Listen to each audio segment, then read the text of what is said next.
సంతోషం టీవీకి స్వాగతం. వార్తల ముందుగా ముఖ్యాంశాలు. బొబ్బిలిపట్నం 8వ వార్డులో ఇంటింటి ప్రచారం కార్యక్రమంలో పాల్గొన్న బొబ్బిలి నియోజకవర్గ తెలుగుదేశం బీజేపీ జనసేన ఉమ్మడి ఎమ్మెల్యే అభ్యర్థి గౌరవ శ్రీ బేబీ నాయన. కోడ్ ఉల్లంఘిస్తే కేసు నమోదు చేస్తామన్న విజయనగరం జిల్లా collector Nagalakshmi. Deputy speaker Kolagatla Veerabhadraswamy చేసిన అభివృద్ధిని ఆకర్షితులై పలువురు వైసీపీలో చేరిక. నగరంలో డిప్యూటీ స్పీకర్ కోలగట్ల వీరభద్రస్వామి చేసిన అభివృద్ధి న్యాయకత్వానికి ఆకర్షితులై పలువురు వైసీపీలో చేరుతున్నారని వైసీపీ నగర అధ్యక్షుడు ఆసపు వేణు, ఫ్లోర్ లీడర్ ఎస్వీవి రాజేష్లు అన్నారు. ఈరోజు 50వ డివిజన్ తెలుగుదేశం జనసేన పార్టీలకు చెందిన 25 కుటుంబాల వారు వైసీపీ తీర్థాన్ని పుచ్చుకున్నారు. వారందరికీ పార్టీ కండువాలు వేసి సాదరంగా ఆహ్వానించారు. ఈ సందర్భంగా ఆసపు వేణు, ఎస్వీవి రాజేష్ మాట్లాడుతూ వైఎస్ఆర్ నగర అభివృద్ధికి డిప్యూటీ స్పీకర్ కోలగట్ల వీరభద్రస్వామి కట్టుబడి ఉన్నారని చెప్పారు. ఇప్పటికే 3 కోట్ల రూపాయల మేర వివిధ అభివృద్ధి పనులను చేపట్టారని అన్నారు. కాలువల నిర్మాణాలు చేపట్టి చివరి దశకు చేర్చారని అన్నారు. తెలుగుదేశం జనసేన పార్టీలో విసిగి వేసారిన 25 కుటుంబాల వారు వైసీపీ తీర్థాన్ని పుచ్చుకోవడం అభినందనీయమని అన్నారు. కరోనా సమయంలో ప్రజలకు నమ్మకాన్ని, ధైర్యాన్ని ఇచ్చిన కోలగట్ల వీరభద్రస్వామి నాయకత్వాన్ని మెచ్చి తదనంతరం జరిగిన కార్పొరేషన్ ఎన్నికల్లో 48 స్థానాలను ప్రజలు కట్టబెట్టారని అన్నారు. రానున్న ఎన్నికల్లో కోలగట్ల గెలుపు ఖాయమని జోషం చెప్పారు. పలువురు వైసీపీలోకి రావడంతో పార్టీకి మరింత బలం చేకూర్చినట్లు అవుతుందని అన్నారు. ఈ కార్యక్రమంలో జోనల్ ఇన్ఛార్జీలు బొద్దాన అప్పారావు, మారం బాల బ్రహ్మారెడ్డి, వైసీపీ నాయకులు తోనంగి జగన్నాథ్ రెడ్డి, రఘురాం, గోపి, సలీం, కృష్ణ, నాగభూషణం తదితరులు ఈ కార్యక్రమంలో పాల్గొన్నారు.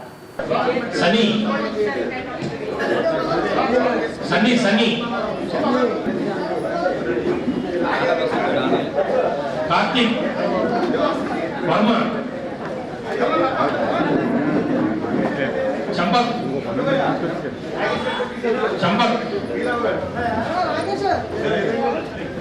నవీన్ నవీన్ సత్య ఈ సంతు కనబడ్డా అక్కడ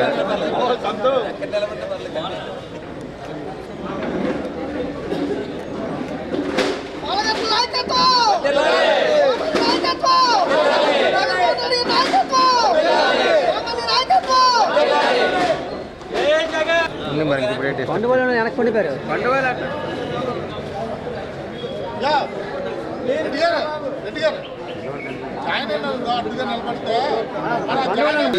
సంబంధించి నగరపాలక సంస్థ పరిధిలో 50వ డివిజన్ చెందినటువంటి వైఎస్ఆర్ నగర్ నుంచి సుమారు 25 కుటుంబాలు తెలుగుదేశం పార్టీ, జనసేన పార్టీలో ఉండి ఇసులు వేయాలి. ఈరోజు రాష్ట్రంలో జగన్మోహన్ రెడ్డి నాయకత్వంలో ఇక్కడ స్థానిక శాసనసభ్యులు ఎమ్మెల్యేగా చేస్తున్న పనులు ఆయన తాలూకా నాయకత్వాన్ని మెచ్చి వచ్చినటువంటి 25 కుటుంబాల టీడీపీ జనసేన పార్టీ వారికి ముందుగా నగర పంచాయతీ వైఎస్ఆర్ కాంగ్రెస్ పార్టీ ఆహ్వానం తెలుపుతూ సాదర స్వాగతం పలుకుతున్నాం. మరి ఈరోజు రాష్ట్రంలో చూసుకుంటే ఎక్కడ చూసినా వైఎస్ జగన్మోహన్ రెడ్డి గారి పరిపాలన చాలా బాగుందని, రానున్న 2024 ఎన్నికల్లో కూడా రేపు మే 11 కూడా తప్పకుండా వైఎస్ఆర్ కాంగ్రెస్ పార్టీ రాష్ట్రంలో జెండా ఎగరేస్తామని రాష్ట్రంలో పెద్ద పేద ప్రజలందరూ అందరూ చెప్పినారు. ఎందుకంటే ఏదైనా పథకం తీసుకుంటే అవినీతి లంచగొంటాలు లేకుండా నేరుగా పథకాలు లబ్ధిదారులుగా చెందడం అది చాలా ఒక మంచి విషయం అని ప్రజలందరూ గ్రహించారు. అలాగే ఒక పెన్షన్ తీసుకుంటే ఇంతకు చాలా ఇబ్బంది పడేవారు బాధ్యతని ఇప్పుడు నేరుగా వాలంటీర్ల ద్వారా ఇంటికి తెల్లవారు 5 గంటలకు ఇవ్వడం, ఇలా చెప్పుకుంటే చాలా ఉన్నాయి. ఇవన్నీ కూడా తప్పకుండా అక్కడ జగన్మోహన్ రెడ్డి గారు మళ్ళీ అధికారంలోకి వస్తారని ఖచ్చితంగా చెప్తూ, మరి విజయనగరం నియోజకవర్గం విషయానికి వస్తే పెద్దలు స్థానిక శాసనసభ్యులు అనిల్ కోలగట్ల వీరభద్రస్వామి గారు ఈ రోజే కాదు 2019లో గెలిచి నుంచి కూడా ప్రతి గ్రామం, ప్రతి ఊరు పరిశీలిస్తూ ఎగ్జాంపుల్ చెప్పుకుంటే వైఎస్ఆర్ నగర్ గత 5 సంవత్సరాల పాలనలో కూడా వైఎస్ఆర్ నగర్ చూసే దాఖలు లేవు. అలాగే కోలగట్ల వీరభద్రస్వామి సూచనతో, సలహాలతో ఈ మధ్య సుమారు 3 కోట్ల పైచీలకు చేయడం జరిగింది.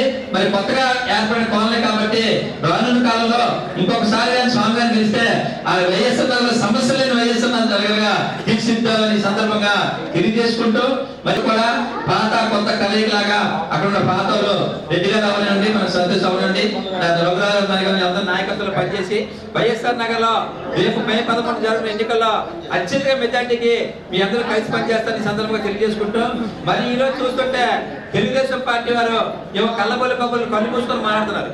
విజయనగరం అభివృద్ధి ప్రజలకు తెలుసు. విజయనగరంలో ఉన్న ప్రజలు రోజు తిరుగుతున్నారు, చూస్తున్నారు. 2019 విజయనగరంలో నెలకొంది, 2024 విజయనగరం ఉంది. 5 సంవత్సరాలు కూడా నిరంతర కృషితో పనిచేసి పేద పాల్గొనే వర్గాలుంటూ ప్రజల్లోనే మమ్మేకపోయిన వ్యక్తి వాళ్ళని వీరభద్ర గారు. వాళ్ళు చూస్తే బంగాళాకు పరితమే. చెప్పుకోవాలంటే ఎగ్జాంపుల్ ఆ రోజు కరోనా, ఇంత కరోనా వచ్చి ప్రపంచంలో విలువలు ఆడిపోతే వాళ్ళ ఇంట్లో బయటికి రాలేదు. కానీ మా అన్ని పోరాటాలు వీరభద్ర గారు బయటికి వచ్చి మమ్మల్ని కూడా బయటికి తిరగమని మనం భరోసా ఒక నమ్మకం చెప్పి మేమందరం కూడా కరోనా టైంలో సేవ చేయడం జరిగింది. జనాన్ని గుర్తించే మాకు తర్వాత ఎన్నికల్లో 48 మున్సిపల్ కార్పొరేట్ ఎక్కడ సీట్లు ఇచ్చారు. మేము ఖచ్చితంగా చెప్తున్నాం, మీరా కళ్ళబొల్లి కబుర్లు 4 గోళ్ళ మీద కూర్చొని ప్రశ్నలు మాట్లాడడం కాదు. మీకే సిద్ధశుద్ధి ఉంటే మీరు చేసే పని చెప్పండి, 5 సంవత్సరాలు మేము చేసే పని చెప్తాం. ఆ పనికే జవాబు మేము ఖచ్చితంగా చెప్తాం ప్రజలకి. మా పనితీరు నచ్చి మా నాయకులు తీరు నచ్చితే ఓట్లు వేయమని సందర్భంగా తెలియజేస్తాం తప్ప మీరా కళ్ళబొల్లి కబుర్లు ఏమి ఆలదని ఈ సందర్భంగా తెలియజేసుకుంటున్నాం.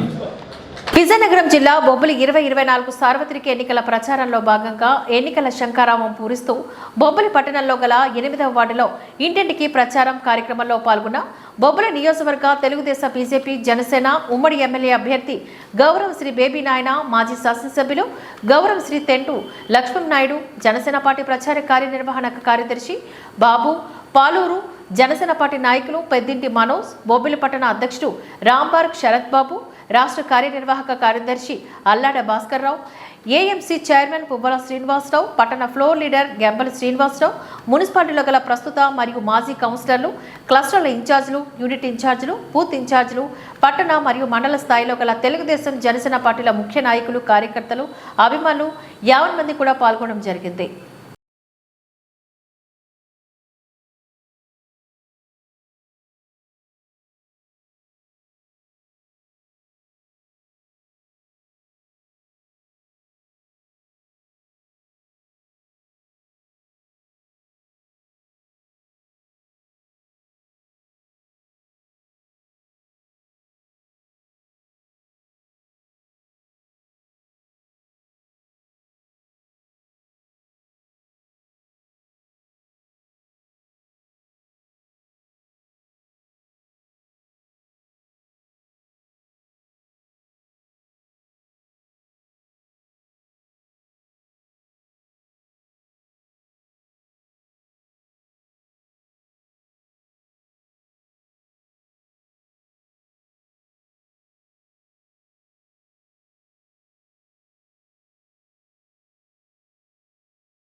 క్షేత్రస్థాయిలో ఎన్నికల ప్రవర్తన నియమావళిని ఖచ్చితంగా అమలు చేయాలంటూ జిల్లా కలెక్టర్ నాగలక్ష్మి ఆదేశించారు. కోడ్ ఉల్లంఘనపై దృష్టి పెట్టి కేసు నమోదు చేయాలని సూచించారు. నిర్దిష్టతను వీడనాడాలని, ఎన్నికల విధుల్లో నిర్లక్ష్యం ప్రదర్శించే అధికారులు, సిబ్బందిపైన చర్యలు తీసుకుంటామని హెచ్చరించారు. కోడ్ అమల్లోకి వచ్చి ఇప్పటికే 72 గంటల గడువు దాటిపోయిందని, నిబంధనలు అమలు చేయని వారిపైన కఠిన చర్యలు తీసుకోవడం జరుగుతుందంటూ ఆమె స్పష్టం చేశారు. తహసీల్దార్లు, ఎంపీడీఓలు, పోలీసు అధికారులు, ఎంపీసీ బృందాలు, ఇతర ఎన్నికల సిబ్బందితో జిల్లా కలెక్టర్ నాగలక్ష్మి, ఎస్పీ దీపిక గురువారం కలెక్టరేట్ నుంచి వీడియో కాన్ఫరెన్స్ నిర్వహించి పలు ఆదేశాలు జారీ చేశారు. ఈ సందర్భంగా కలెక్టర్ మాట్లాడుతూ ఎంపీసీసీ నిబంధనలు వివరించారు. ఎన్నికల ప్రవర్తన నియమాల్ని అమలు చేయడంతో క్షేత్రస్థాయి సిబ్బంది నిర్లిప్తను ప్రదర్శిస్తున్నారని ఆగ్రహాన్ని వ్యక్తం చేశారు. ఎన్నికలకు సంబంధించి సువిధ వెబ్సైట్లు, యాప్ల ద్వారా మాత్రమే అనుమతులు జారీ చేయబడతాయని కలెక్టర్ తెలిపారు. సింగిల్ విండో విధానంలో ఆర్ఓల ద్వారా అనుమతులు జారీ చేస్తారని, అసెంబ్లీ నియోజకవర్గ పరిధిలో సుమారు 19 రకాల అనుమతులను జారీ చేస్తారని వివరించారు. వివరించారు. ఎన్నికల సభలు, సమావేశాలు, ర్యాలీలు, ప్రదర్శనలు, ప్రచారం, వాహనాలు తదితర అన్నిటికీ అనుమతులు అవసరమని తెలిపారు. దరఖాస్తు చేసిన వెంటనే వీలైనంత త్వరగా అనుమతులు జారీ చేయాలని ఆదేశించారు. తాత్కాలిక పార్టీ కార్యాలయం ఏర్పాటు చేయాలంటే అనుమతి తప్పనిసరి అని, ఆ ఇంటి యజమాని నుంచి అంగీకార పత్రం ఉండాలని సూచించారు. ఇంటింటి ప్రచారానికి కూడా అనుమతి ఉండాలని స్పష్టం చేశారు. ఇళ్లలో బ్యానర్లు, స్టిక్కర్లు పెట్టాలంటే ఆ ఇంటి యజమాని నుంచి అనుమతి ఉండాలని, ప్రచారం కోసం ప్రత్యేకంగా తయారు చేయించిన వాహనాలకు ఆర్టీఓ నుంచి ఫిట్నెస్ పత్రాన్ని ఉండాలని తెలిపారు. అలాగే లైట్లు ఉండే క్లోజ్ సైన్ బోర్డులకు కూడా స్థానిక సంస్థ నుంచి అనుమతి ఉండాలని చెప్పారు. ప్రస్తుతం జరిగే ప్రచార ఖర్చులు పార్టీ ఖాతాలోకి వెళ్తాయని, నామినేషన్ చేసిన తర్వాత చేసే ఖర్చు అభ్యర్థి ఖాతాలో లెక్కిస్తారని తెలిపారు. ఇప్పటికే జరుగుతున్న అభివృద్ధి పనులు కొనసాగుతాయని, కొత్తగా పనులు మంజూరు కానీ ప్రారంభం కానీ జరగకూడదని తెలిపారు. ప్రభుత్వం నుంచి జీతం, వేతనం లేదా గౌరవ వృత్తి తీసుకునే ప్రతి ఒక్కరికి నియమాలు వర్తిస్తుందని అన్నారు. కాన్ఫరెన్స్ లో joint collector K Karthik, assistant collector B Venkata Trivina, DRO ST Anitha, nodal ఆఫీసర్లు, పోలీస్ అధికారులు, ఎన్నికల అధికారులు తదితరులు పాల్గొన్నారు. అక్కడికి పిలుచుకొని వెళ్ళి కేసు పెట్టడము, ఎంసీసీ పర్సన్ అక్కడికి వెళ్ళి కేసు పెట్టడము, ఎంసీసీ పంచాయత్ సెక్రటరీ విఆర్ఓని విలేజ్ లెవెల్ అపాయింట్ చేసి ఉన్నాం. సో ఖచ్చితంగా all the local officials also should be giving you complaints, given any other duty. It is their duty to report anything going on to the team and the head of the teams immediately. So ఓన్గా ఏం చేయట్లేదంటే first I will start taking action against the village level officials who are not reporting. Telling you, మీరు కూడా village level have to bring it to your notice immediately. ఏమైతే shift లో ఉన్నారో ఆ team leader notice కి, MPDO notice కి any kind of gap or any kind of laxity from officials. Permissions are required for any kind of activity taken up by political parties. Notification, nomination ఈ ప్రక్రియ అంతా start కాలేదు కాబట్టి, or if he is a party representative అంటే mandal president, AC level president, లేకపోతే issuing permissions and upload చేసి ఇవ్వడానికి కూడా అవకాశం ఉంది. So don't deny anybody saying that మీరు మాన్యువల్ గా ఇచ్చారు, మేము తీసుకోము అని. So that is first clarity for everyone. If there are individually permissions coming to any single window system, ఆర్ఓకి నాకు ఫలానా పర్మిషన్ కావాలని పెడితే విల్ గివ్ జాయింట్ పర్మిషన్, అంటే one permission for the entire team ఇచ్చేయచ్చు. బట్ మైక్ పెట్టాలంటే mic permission police వాళ్ళు ఇస్తారు. Then office లో మీటింగ్స్ దగ్గర there is no protocol that needs to be followed. I am not going to say ఇంత తిరగండి అంత తిరగండి అని. మీరు మీ village level mechanisms, other feedback mechanisms వాడి కేసు ఇవ్వాల్సింది ఎఫ్ఎస్టీ టీమ్ లీడర్ కానీ లేకపోతే ఎవరైతే ఎంసీసీ టీమ్ ఇన్ఛార్జ్ ఉన్నారు కానీ they have to give the case.